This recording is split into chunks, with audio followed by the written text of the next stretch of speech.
আসসালামু আলাইকুম। আপনাদের সামনে আর একটা ভিডিও নিয়ে আসলাম। তো ভিডিওটা হলো গিয়ে মূলত দোকানে কাজ না থাকলে আমরা বসে বসে চাই খাই আর কি, ঘন্টায় ঘন্টায় কাজ নাই তো কী করুম, এর জন্য খালি চাই খাওয়া হয়। তো যাই হোক, যার লিগে ভিডিওটা করা।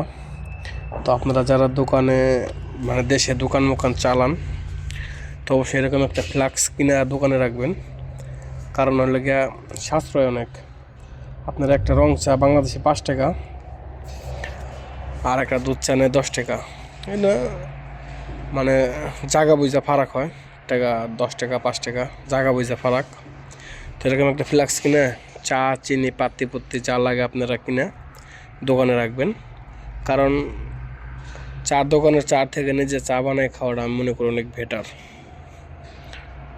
আর যারা আমার ভিডিও দেখেন, অনেক ময়মুরব্বী আছে, যা আমাদের বাপ আছে চাচা আছে, তো বাপ চাচা যাই আছে যা চা একটু চাটা খায় আর কি, তাদেরও একটু হেল্পফুল হইব বাড়িতে রাখবেন।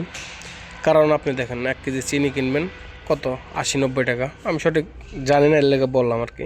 চা পাত্তি কিনবেন 110 টাকা বা 20 টাকা। এটা একটা আইডিয়া, আমি দেশ সার্চে অনেক দিন হয়ে যায়, এর জন্য জানি না যে কোনটার কোন দাম। তো কারেন্ট বিল আইলে কয় টাকা আইব মাসে? ধরেন 200 টাকা তো আইবই না, একটা হিটার পানির হিটার চালাইলাম 200, ধরেন বড় জোর 250-300 ধরেন, তো 500-700 টাকা, 500-550 টাকা খরচ হইব বেশি হইলে। আর আপনারা চার দোকানে চা খাইবেন 500-700, তো আরও হইব না। মাসে না খাইলেও আপনারা 30 কাপ তো খাইবেন, 30 কাপ খাইলে তো মেলা টাকা আয় পড়ে। তো এটা সাশ্রয়। তো অবশ্যই আপনারা সবার বাড়িতে একটা করেই রাখবেন। আর আপনারা বাপ চাচা দাদা মাদা যা আছে তাদের বলবেন যে এর থেকে চা খাও। আর এটা পুরানো অভ্যাস, তাদের ফেরানো যাইব না, যে চার দোকানে আড্ডা মারতে মারতে অভ্যাস হয়ে যায়। ও পড়ে গেছে ভিতরে।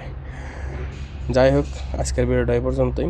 কারণ আমরাও দেখেন, যদি আমরা তো কেনা খাইতে পারি, খাই না কিসের জন্য?